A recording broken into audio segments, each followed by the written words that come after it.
যে 2026 সালের জুনের পরে 1 ঘন্টাও তিনি আর ক্ষমতায় অবস্থান করবেন না, ক্ষমতায় থাকবেন না। এর আগেই তিনি তার প্রক্রিয়া সম্পন্ন করে নির্বাচন দিবেন। আমরা বর্তমান পরিস্থিতি, বিশেষ করে গত 3-4 দিন যাবৎ বাংলাদেশের রাজনীতিতে যে এক ধরনের অস্থিরতা, জনমানুষের মধ্যে যে উৎকণ্ঠা বিরাজ করছে, সেই জায়গা থেকে আমরা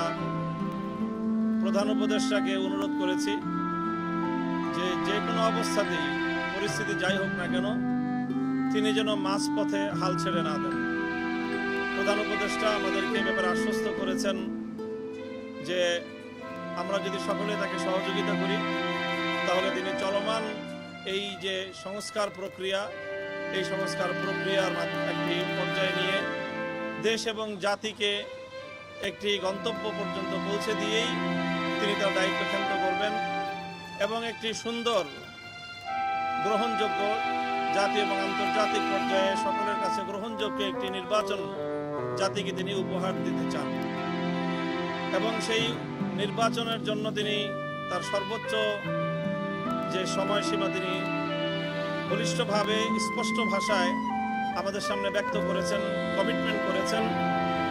যে 2026 সালের জুনের পরে 1 ঘন্টাও তিনি আর ক্ষমতায় অবস্থান করবেন না, ক্ষমতায় থাকবেন না। এর আগেই তিনি তার প্রক্রিয়া সম্পন্ন করে নির্বাচন দিবেন। আমাদের পক্ষ থেকে আমরা 3টি বিষয়কে গুরুত্বের সাথে উপস্থাপন করেছি। একটি হলো যে চলমান সংস্কার প্রক্রিয়া, এটা এই পর্যন্ত আমরা বলেছি যে এখনো পর্যন্ত সরকারের পক্ষ থেকে সংস্কার কার্যক্রমের কাঙ্ক্ষিত মানের কোনো অগ্রগতি আমরা দেখতে পাইনি। এ বিষয়টা আমরা আমাদের উদ্বেগের কথা জানিয়েছি যে এইভাবে অনিশ্চিত গন্তব্যের দিকে যাওয়া ঠিক নয়, বরং সংস্কার কতটুকু হচ্ছে, কতটুকু হবে সেই বিষয়ে সুস্পষ্ট, অতি দ্রুত, অনতিবিলম্বেই সংস্কারের বিষয়টাকে জাতির সামনে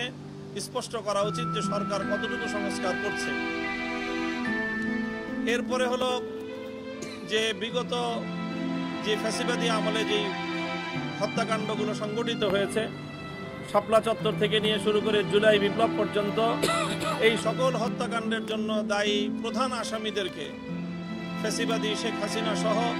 তার প্রধান সহযোগীদের অন্তত নির্বাচনের আগে একটা নির্দিষ্ট একটা মেয়াদে, নির্দিষ্ট একটা উন্নতি, যেটাকে দৃশ্যমান একটা অগ্রগতি আমরা বলতে পারি, সেটা যেন সম্পন্ন হয়। এ বিষয়ে আশ্বস্ত করেছেন যে অতি দ্রুতই ইনশাল্লাহ এমন একটি আমরা সংবাদ পাব, যার মাধ্যমে আমরা আশা করি যে ফ্যাসিবাদী আমলের এই